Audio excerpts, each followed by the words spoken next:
reason that we're probably going to lose another 2 to 3% out of the workforce is that the CSA 2010, and now that we're through 2011, what is happening is that the guys who are unable to adapt to the logging requirements, but more than that, the individual personalized score for each driver that is out there and is accessible by every trucking company out there, and that's what we use to hire, to evaluate, to look at, and determine who we're going to hire.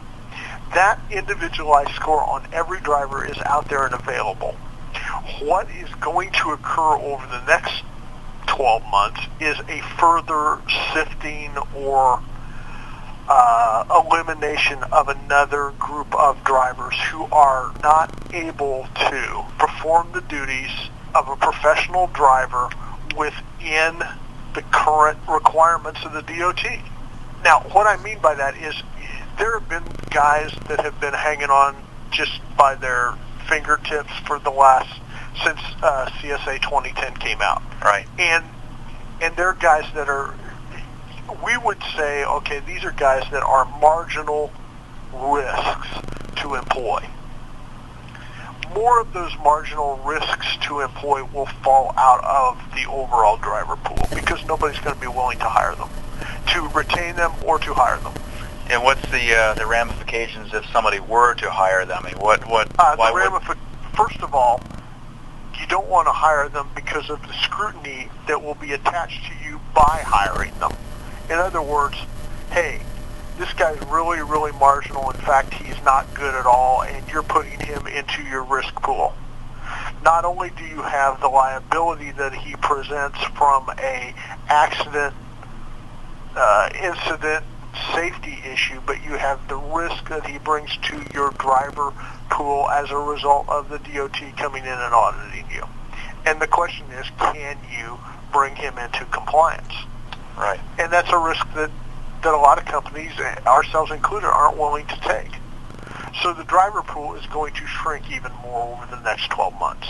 I mean, there was a big winnowing of drivers in the last 2 years. I mean, there are a lot of guys that were in this business that just aren't in this business, and we see their applications come through, and they're just not in a position where they do not possess the record that we can bring into our fleet. We just can't do it. So and nobody else can either. Right. So without the, as you call, the 2 to 3% marginal drivers that we're going to be losing, or everybody's going to be losing, where do you think, or how do you think we're going to be able to get drivers to keep customer freight moving? Where are we going to find the drivers? Well, what do we have to do to get them? We're going to have to go to schools. One of a couple of ways. Number one, we are going to have to work hard at developing our own drivers. There are several ways to go about that, and we're trying to employ all of them on a very limited scale and just kind of like in test cases. We are trying to bring along specific guys who we have formed relationships with that want to become drivers. Maybe they've got a Class B, maybe they had a Class A years ago, and they want to become a driver again, a professional driver again. There's a multitude of ways in which we're going to try and develop them, and in fact, we're doing this in almost everything I'm going to describe to you. We're doing on a small scale. Right. A guy calls us and says, "I don't have my Class A. I've driven for farmers. You know, I shouldn't have been, but which had an agriculture exemption.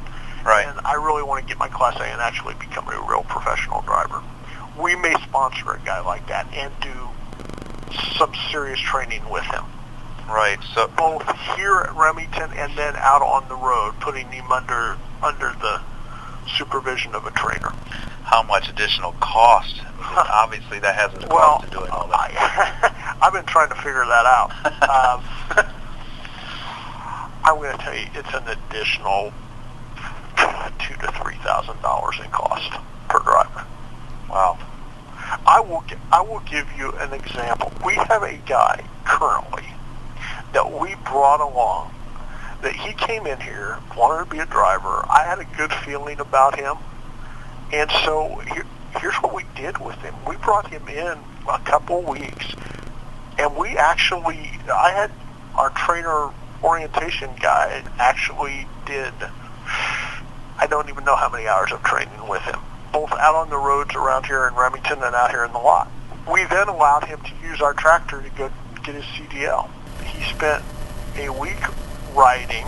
He spent a week driving, but only on deadheads. This is his third week in the truck, and this week, after the end of this week, he's coming in for another road test. Wow. Just to see, I mean, we're getting the daily feedback, and the trainer's training him, in all aspects: driving, logging, securement, and he's actually out there driving with a loaded trailer this week. And at the end of the week, we're going to bring him in. We're going to test him again, see what kind of progress. We know what the trainer says, but we also want an independent evaluation. At somewhere between 4 and 8 weeks, we think we can turn him loose. Wow. But in that meantime, in a limited area. Right. So that is the extreme of bringing up and training drivers. Now, we're also going to schools in Gary and in Indianapolis, and the first targets that we have are guys who did have their CDL and were drivers at one point but got out of the profession. Right. And they've decided the best way to get back into the profession is to go to school. Right. We've started to do that and target those guys. Here in Indiana, we had been doing it on a limited basis, both out at St. Joe and out in Iowa, and essentially going to schools and picking out a guy and kind of bringing them along in training. But those are guys that actually have at least their CDL and a little bit of experience. Right.